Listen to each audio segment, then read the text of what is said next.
Hey, AP Chem, let's pick up where we left off. We talked about molar mass in video 3.1. We're in video 3.2 right now. And I want to talk again about molar mass. We'll use it quite frequently. Molar mass is the mass of a mole. So what if we have 100 gram samples of each of the following things? What we'd want to do first is find out, well, how many moles is that? So for water, we'd want to find our periodic tables, and you might want to grab a calculator, and here we go. We have 2 hydrogens.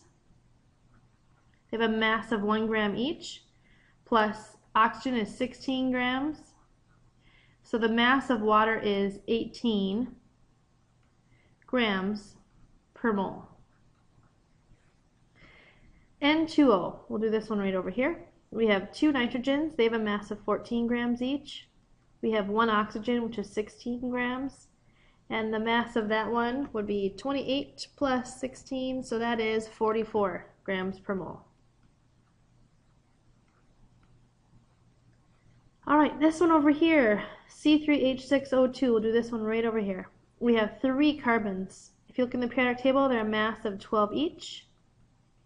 We have 6 hydrogens. They have a mass of 1 gram each. And we have 2 oxygens, mass of 16 each. Now you notice that I'm only going to the whole numbers, and it turns out that each of these example elements in this problem, the tenths place would be a 0. So I've honestly been a little lazy with how I've been writing it, but it doesn't affect anything in these examples. So the molar mass of C3H6O2 is 74 grams per mole. And then CO2, this last one right here, this one has 1 carbon, which is 12 grams, plus 2 oxygens, 16 each, is 44 grams per mole.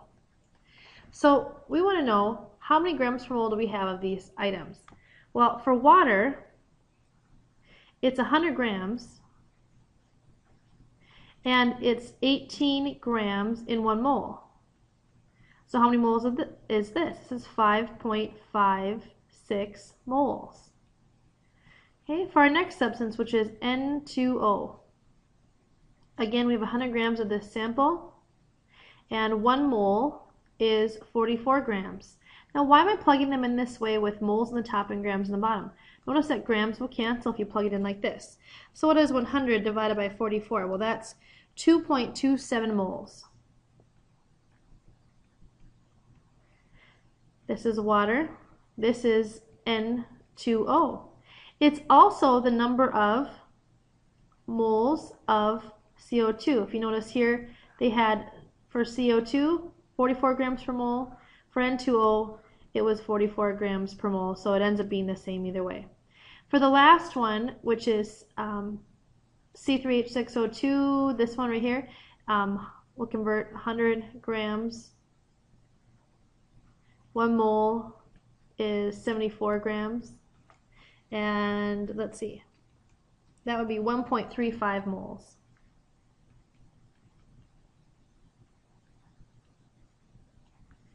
Of C3H6O2.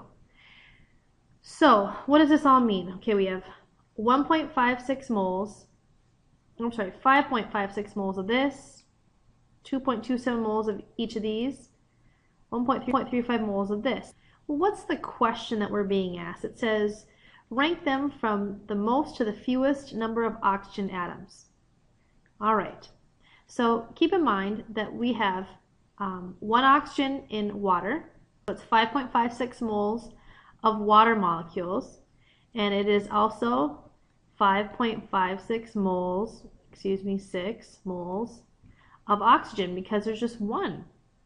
Okay, so keep that in mind. N2O, how many moles of oxygen does it have? Well, it's just 1 oxygen here, so it's also 2.27 moles of oxygen atoms from this example. CO2, it's 2.27 moles, but we have 2 oxygens in that formula.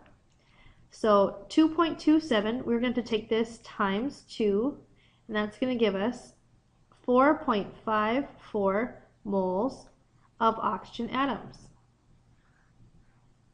And the last one, we have 1.35 moles of the compound.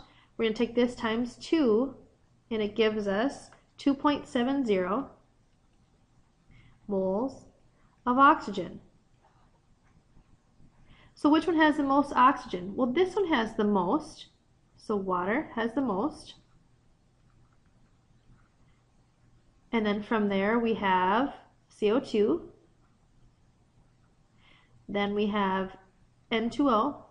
And lastly we have C3H6O2.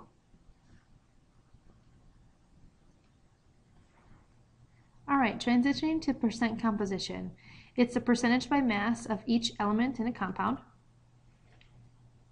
And here's the formula for it. It's the mass of the element over the mass, total mass of the compound, which in the denominator there, I might call it molar mass. We're going to do an example. Sodium chloride is a compound. We're going to find the molar mass of the compound first. We have 1 sodium, and if you look at the molar mass of the compound on the periodic table, sodium has a molar mass of 22.99. Chlorine, if you look at the periodic table, is 35.45, and we're just going to add those together. That's what we refer to as the molar mass. So 58.44 grams. Now, we just said the mass is 58.44 grams per mole. And the second step is to divide the element's mass by that molar mass, 58.44. So sodium, okay, there's a mass of sodium in the top. And this is the total. Same thing with chlorine. This is the mass of chlorine and the total. And there's just one of each of these atoms in that compound. They're percentages, so we take them times 100, and here are our answers. Really straightforward. Next, we'll find the percent composition of copper 2 sulfide, or I'm sorry, copper 1 sulfide. I know that it's copper 1 because it has 2 coppers, charge of +1 each, and 1 sulfide. All right, so what is the mass of copper? It is 63.5, and it's totally fine to go 2 places, or 2 places behind the decimal. I'm comfortable also with just 1 place. There are 2 of these. There's 1 sulfur, and it's a mass of 32.1 grams. So what's the total? I have a total mass of 159.1 grams per mole. This is the molar mass of this compound. So now we plug in our work. Here we have the mass of the 2 coppers was 127.1. This is because there was 2 of them, and the total 159, and there's the extra digit there, 0.17. This is the total. Take it times 100. There's the percent of copper. Next, sulfur, there's just 1. We take that over the total, 159.17 times 100, and there it is. Of course, you'd want to check to be sure that your percentages add up to 100, which of course if you take this plus this, it does total 100. Now let's say that we have this example where it says how many grams of copper are there in a 38 gram sample?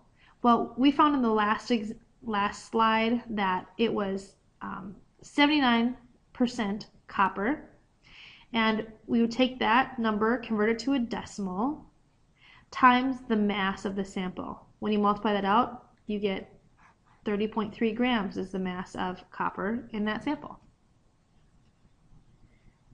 Here we're looking at a hydrate, the percentage of water in the hydrate. So we have 2 waters. Water has a mass of 18.02 grams for this compound. Of course, we would double that. And that answer is right here. Doubling the amount of water gives us 36.04 grams of water.